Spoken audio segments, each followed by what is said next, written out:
I open my eyes and immediately wish I hadn't. I can tell by the stark fluorescent lights above me that I am in a hospital. I don't even need to remember what I've done to know I've made another bad decision.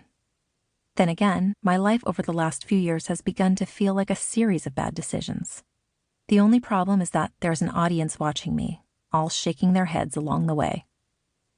As the voices around me become more distinct, the details begin to emerge.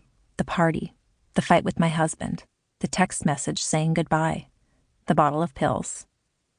But perhaps more than any bad decision, I remember the feeling, the voices in my head that said, they'd be better off without you. They being the audience, my blood, my loves, my husband Cale, and our 5 children, who are right now at home with the nanny, being told only that Mommy is in the hospital, not that she put herself there. I come to and begin to retch. Cale rushes in, and the look on his face once again makes me wish I hadn't woken up. It isn't a look of anger or frustration. It isn't even pity. It is love. And I'm just not sure I deserve it. I don't think I ever have. I turn my head and can't help but think what people would say if they saw us like this.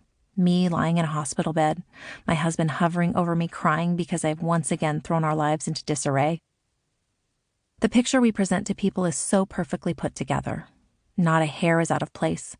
We show them our highlight reel, but we never show them this, our highlight reel. And it is killing us both.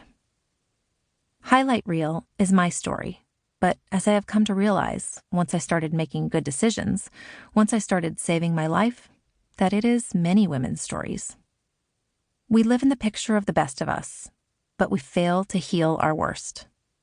We fail to heal the traumas that make us, like me, open up a bottle of pills and think Cale and the kids would be better off without me.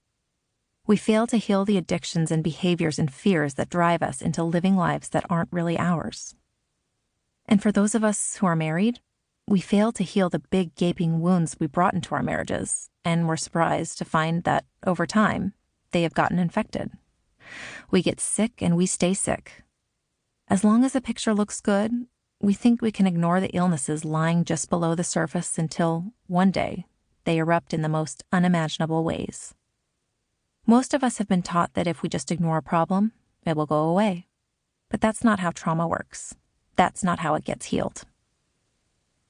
It is estimated that the human brain has 100 billion neurons, and each of these neurons connects to approximately 1,000 other neural networks.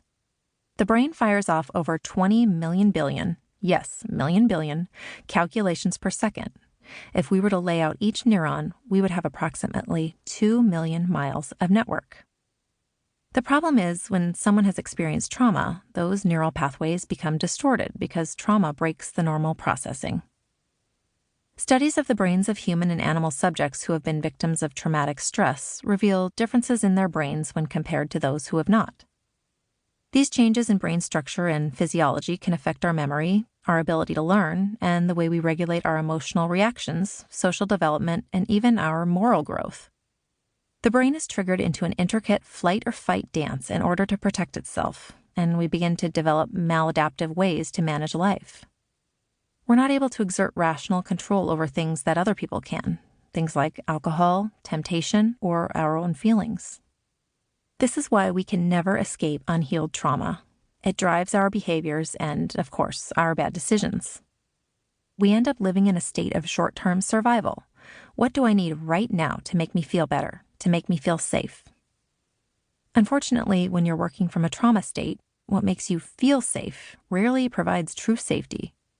That which is beneficial for short-term survival is not necessarily good for long-term health.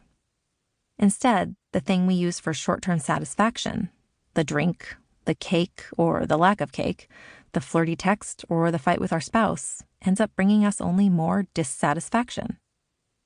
It brings us more pain and ultimately causes more trauma, ensuring that the cycle continues until we end up in a hospital bed or on the edge of divorce or simply looking at ourselves in the mirror and wondering who we have become.